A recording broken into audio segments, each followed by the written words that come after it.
بسم الله الرحمن الرحيم. الحمد لله رب العالمين والصلاة والسلام على سيد الأنبياء والمرسلين.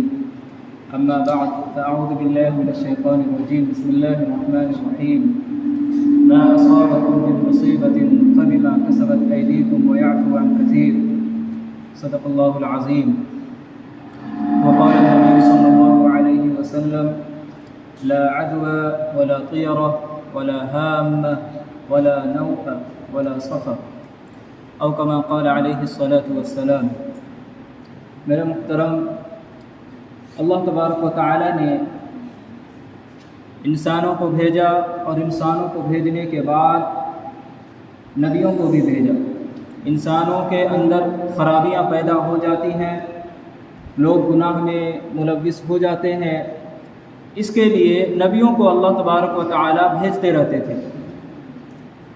لیکن جب نبیوں کا دور ختم ہونا اور اللہ تبارک و تعالی کو دین مکمل کرنے کا اللہ نے سوچا، تو پھر اللہ تبارک و تعالی نے اللہ کے نبی صلی اللہ علیہ وسلم کو دنیا میں مبعوث فرمایا. اللہ کے نبی صلی اللہ علیہ وسلم جس دور میں آئے تھے وہ دور زمانہ جاہلیت کا دور تھا. ہر ایک انسان زمانہ جاہلیت اور جو بھی جہالت کی باتیں تھیں ان میں پائی جاتی تھی. ہر ایک توہم پرستی ان میں پائی جاتی تھی. ہر غلط نظریات ان کے اندر پائے جاتے تھے. توہمات ان کے اندر کوٹ کوٹ کر بھری ہوئی تھی. چونکہ وہ لوگ موحد نہیں تھے، توحید پرست نہیں تھے، اللہ کو نہیں مانتے تھے ایک، بلکہ اللہ کا شریک قرار دیتے تھے، جس کی وجہ سے ان کا ایمان نہیں تھا. وہ دوسرے چیزوں میں غلط توہمات میں پڑے ہوئے. اللہ کے نبی صلی اللہ علیہ وسلم آئے تو اللہ کے نبی نے جہاں اپنے آپ کو بتایا کہ میں اللہ کا نبی ہوں، میں اللہ کا رسول ہوں، وہیں یہ بات بھی لوگوں کو سمجھایا کہ کیا کیا باتیں غلط ہیں، کیا کیا توہم پرستی ہے، کیا غلط عقائد ہیں اور کن چیزوں سے بچنا چاہیے. اللہ کے نبی صلی اللہ علیہ وسلم نے ارشاد فرمایا ایک حدیث میں، چونکہ زمانے جاہلیت میں بہت ساری غلط توہمات پائے جاتے تھے، ان میں سے ایک یہ بھی تھا کہ سفر کے مہینے کو نحوست مانتے تھے. اللہ کے نبی صلی اللہ علیہ وسلم نے اس کو کنڈم کیا اور بالکل اس کو غلط قرار دیا. اور اللہ کے نبی نے فرمایا: لا عدوى ولا طیرہ ولا ہامہ ولا صفر. ایک کی بیماری دوسرے کو نہیں لگتی ہے. ولا طیرہ بدشگونی کوئی چیز نہیں ہے. ولا ہامہ الو کی کوئی نحوست نہیں ہے. ولا صفر اور سفر کے اندر کوئی نحوست نہیں ہے. اللہ کے نبی صلی اللہ علیہ وسلم نے سفر کو بتا کر کے سفر کے مہینے میں کوئی نحوست نہیں ہے، چونکہ ان کے اندر یہ پایا جاتا تھا کہ سفر کے مہینے میں بلائیں اترتی ہیں، نہ جانے کتنی بلائیں آسمانوں سے اترتی ہیں اور وہ لوگوں کے اندر آ جاتی ہیں. یہ ان کے عقائد تھے. اللہ کے نبی نے فرمایا ایسی کوئی بات نہیں، یہ سب بالکل غلط ہے. اللہ کے نبی نے ان کو کنڈم قرار دے دیا. یہی وجہ ہے کہ اللہ کے نبی نے جب یہ سمجھایا تو جو لوگ اللہ کے نبی پر ایمان لائے، اللہ پر ایمان لائے، وہ لوگ ان چیزوں سے باز آ گئے. لیکن جو لوگ ایمان نہیں لائے تو ان کے اندر تو توہمات پائے جا رہے تھے، اور وہی توہمات چلتے چلتے کافروں کے اندر پیدا ہوتے ہوتے پھر آج ہمارے اندر بھی، چونکہ مسلمانوں کا رہنا سہنا کچھ وقت ایسا تھا کہ ہندوستان میں مسلمانوں کی عمارت تھی، مسلمانوں کا نظام چل رہا تھا، اور اس نظام کے بعد مسلمانوں کا 800 سالہ جو دور چلا، اس کے بعد جو ہندوستان میں حکومت جو ہوئی وہ ہندوؤں کی حکومت ہوئی. ان ہندوؤں کی حکومت میں وہی خرافات پھر سے لوٹ کر آئی، اور چونکہ مسلمان ہندوؤں کے ساتھ رہتے تھے لہٰذا وہ ان غلط توہمات میں پھر سے پڑ گئے. اور آج بھی بہت سارے مسلمانوں کے اندر یہ سب نظریات، یہ عقائد، یہ توہمات پائے جاتے ہیں. ان میں سے ایک یہ بھی ہے کہ سفر کے مہینے میں وہ بالکل سفر کے مہینے کو منحوس سمجھتے ہیں، خاص طور سے 1 تاریخ سے 13 تاریخ تک. اور وہ اس لیے کہ اللہ کے نبی، اور اس کا نام بھی جو ہے نا 1 سے 13 تاریخ تک جو منحوس سمجھتے ہیں زیادہ، اس کا نام بھی 13 تیزی رکھ دیا ہے. یعنی 13 دنوں کے اندر تیزی بہت زیادہ ہے، بہت ساری مصیبتیں بلائیں نازل ہوتی ہیں۔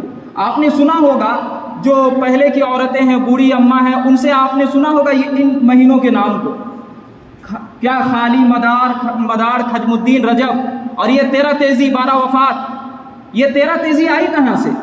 کیا کس مہینے کا نام ہے؟ یہ اسی سفر کے مہینے کو کہتے ہیں۔ اور کیوں کہتے ہیں؟ وہ کہتے ہیں اس لیے کہ 13 دن چونکہ اللہ کے نبی صلی اللہ علیہ وسلم بیمار رہے تھے، اسی وجہ سے اللہ کے نبی کے بیمار رہنے کی وجہ سے اس میں نحوست ہوئی تھی، اسی لیے اللہ کے نبی بیمار ہوئے۔ اس میں نحوست تھی، اس لیے اللہ کے نبی بیمار ہوئے تھے، لہٰذا یہ مہینہ منحوس ہے، اور اس لیے اس کا نام 13 تیزی رکھ دیا۔ یہ ان کے اندر عقائد پائے جاتے ہیں بہت سارے مسلمانوں کے اندر، اور باضابطہ ان کو اس نام سے موسوم کیا جاتا ہے 13 تیزی۔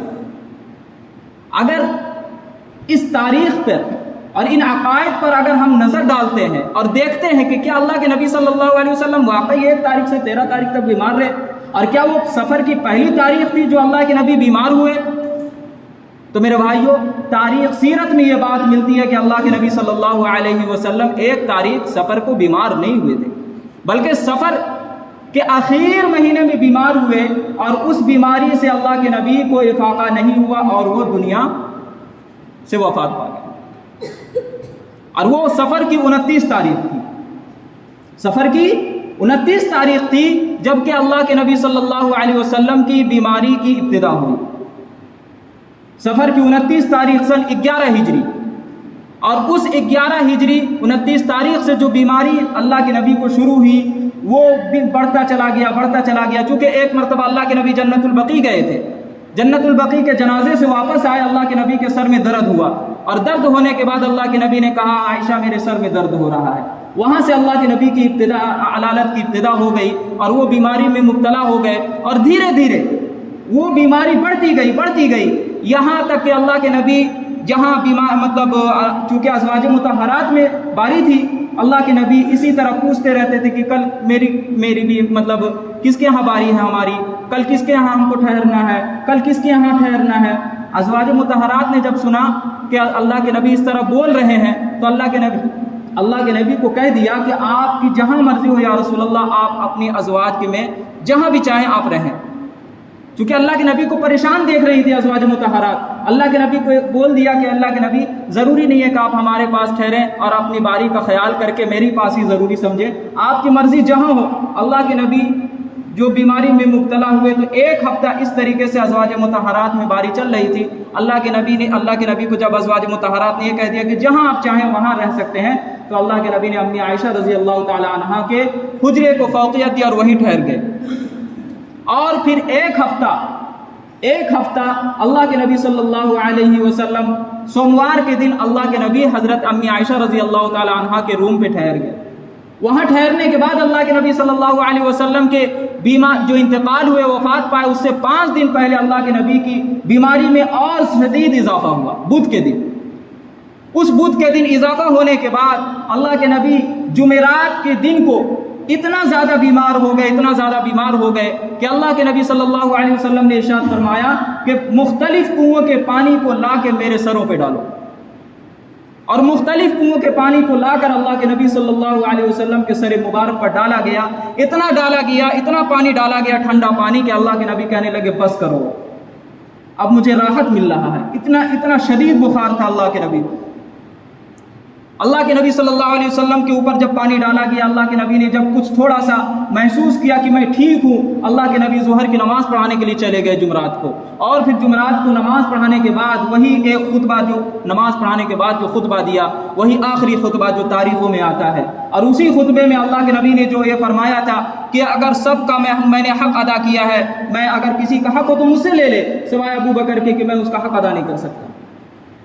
ابو بکر کی فضیلت وہاں پہ اللہ کے نبی نے بیان فرمائی، یہ وہ تاریخی خطبہ ہے۔ اور اس کے بعد پھر اللہ کے نبی اسی جمعرات تک شام تک مغرب تک اللہ کے نبی نماز پڑھاتے رہے۔ مغرب میں سورہ مرسلات بھی پڑھی، لیکن جب عشاء کی نماز پڑھانے کے لیے اللہ کے نبی آنا چاہ رہے تھے، اللہ کے نبی کو اور بخار میں اضافہ ہوا، اور اس بخار میں اضافہ ہونے کے بعد بار بار بے ہوش ہو جا رہے تھے۔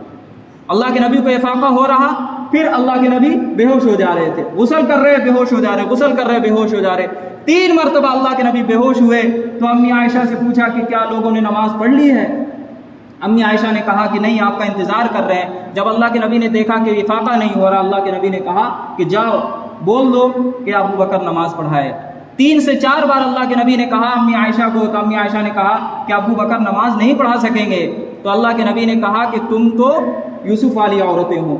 یہاں تفصیل کچھ اور بات ہے، خیر میں بتانا یہ چاہ رہا تھا کہ اللہ کے نبی کو وہاں پہ بیماری ہوئی اور جمعرات کے دن شدید بیماری ہوئی، اور ابو بکر رضی اللہ تعالیٰ عنہ وہی جمعرات کی عشاء سے جو نماز پڑھانا شروع کیے وہ پڑھاتے رہ گئے یہاں تک کہ اللہ کے نبی وفات پا گئے۔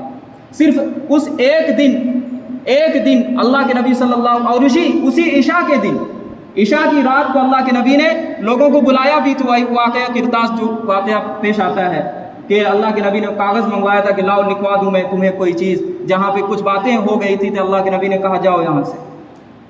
اور پھر اللہ کے نبی کی وفات کے 1-2 دن پہلے، اللہ کے نبی کے وفات کے 1-2 دن پہلے اللہ کے نبی نے کچھ تھوڑا اور افاقہ محسوس کیا، تو اللہ کے نبی نے کچھ حضرت علی اور حضرت عباس کے سہارے مسجد تشریف لائے، تو دیکھا کہ حضرت ابو بکر نماز پڑھا رہے ہیں، تو ابو بکر پیچھے ہٹنا چاہے، اللہ کے نبی نے ان کو روک دیا اور اللہ کے نبی بائیں سائڈ میں بیٹھ گئے اور اللہ کے نبی نماز پڑھانے لگے۔ وہاں سے جتنی رکعت انہوں نے پڑھا دی تھی ان کے بعد اللہ کے نبی پڑھانے لگے۔ اور پھر یہ ہوا کہ وہ نماز پڑھانے کے بعد وہی ایک نماز تھی جو لاسٹ تھی، اور اس کے بعد اتوار کے دن اس طریقے سے نماز پڑھا لیے، اور سوموار کے دن کو اللہ کے نبی کو کچھ اور افاقہ محسوس ہوا، اللہ کے نبی نے پردے کو ہٹا کے دیکھا لوگ نماز میں مشغول ہیں، اور پھر تھوڑا سا دیکھا تو لوگوں کو، صحابہ کو خوشی ہوئی کہ اللہ کے نبی دیکھ رہے ہیں، اس کا مطلب اللہ کے نبی صحیح ہے۔ لوگ، صحابہ کے چہرے پر خوشی آ گئی، یا قریب تھا کہ لوگ نماز توڑ دیتے۔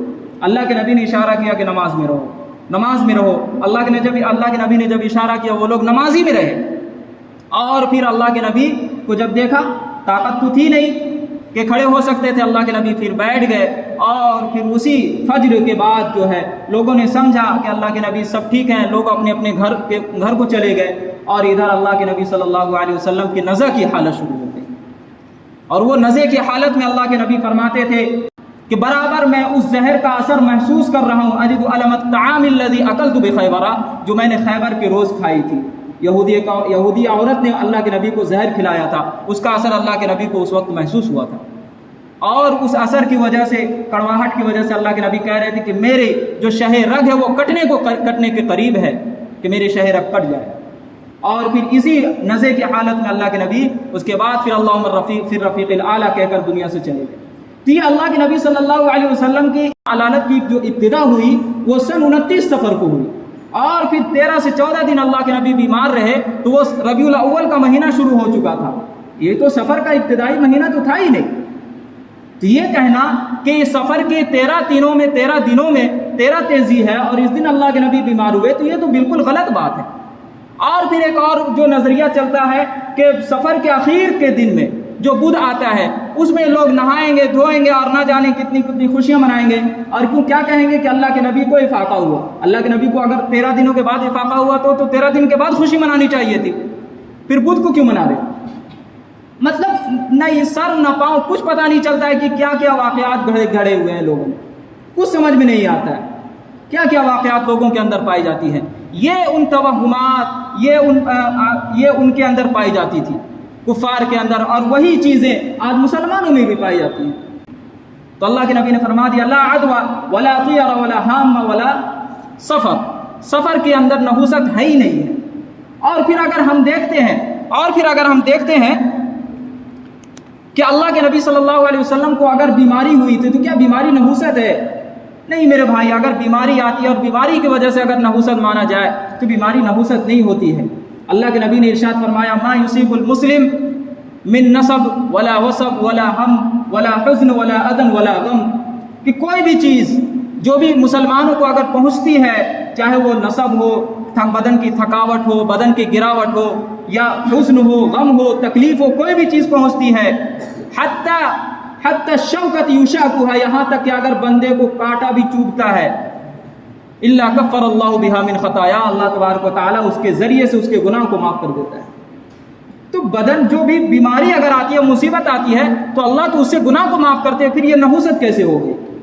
اس لیے میرے بھائیوں، اگر اللہ کے نبی پر بیماریاں آ رہی تھی تو یہ اس وجہ سے نہیں کہ اللہ کے نبی تو پاک صاف تھے، اللہ کے نبی کے درجے بلند تھے، اللہ کے نبی کے اوپر جو بھی مسائل تکلیفیں آتی تھی وہ سب اللہ کے نبی کے درجے کو بلند کرنے کے لیے، اور نبیوں سے زیادہ تکلیفیں تو کسی پر آتی ہی نہیں ہیں، اور نبیوں میں سب سے اعلیٰ نبی ہمارے نبی ہیں، تو ظاہر سی بات ہے اللہ کے نبی پر تو تکلیف آئے گی، لیکن یہ نحوست کی علامت نہیں ہے کہ نحوست کی وجہ سے اللہ کے نبی پر یہ مصیبتیں آئی تھیں۔